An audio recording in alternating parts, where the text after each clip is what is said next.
కూటమి ప్రభుత్వం రెండో విడత ల్యాండ్ పూలింగ్ చేపట్టింది. అయితే అక్కడ రైతుల నుంచి తీవ్ర వ్యతిరేకత ఎదురైనట్లుగా మనకి తెలుస్తోంది.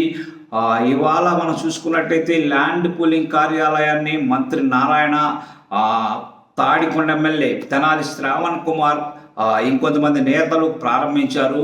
అనంతరం నిర్వహించిన గ్రామ సభలు వారినైతే రైతులు నిలదీసినట్లుగా మనకు వీడియోలు బయటకు వచ్చాయి.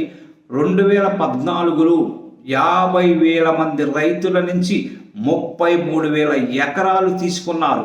అయితే ఏం అభివృద్ధి చేశారని రైతులు వారిని నిలదీసినట్లుగా కనిపిస్తోంది.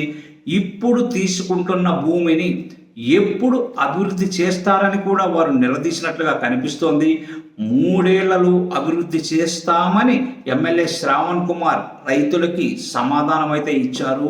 అయితే 3 ఏళ్ళు కాదు, 4 ఏళ్ల సమయం తీసుకొని ఆ విషయాన్ని రాతపూర్వకంగా మాకు గ్యారెంటీగా ఇవ్వాలని రైతులు ఎమ్మెల్యేపై ఒత్తిడి తెచ్చారు.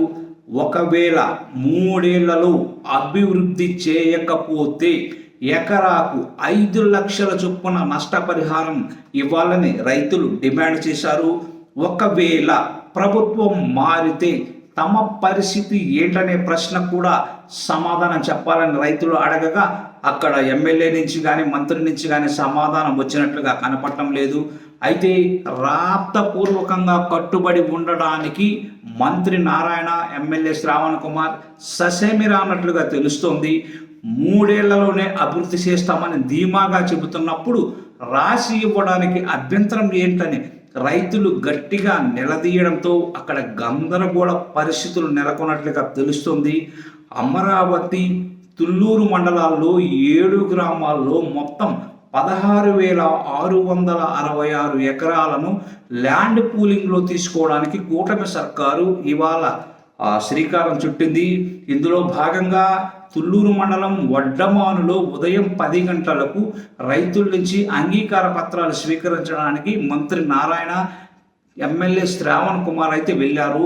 అమరావతి అభివృద్ధిపై గతంలో చెప్పిన మాట కట్టుబడి ఉండకపోవడంపై రాజధాని రైతుల ఆగ్రహాన్ని అయితే అక్కడ సవి చూడాల్సి వచ్చింది. రాజధానికి చట్టబద్ధతను కూడా రైతులు డిమాండ్ చేశారు.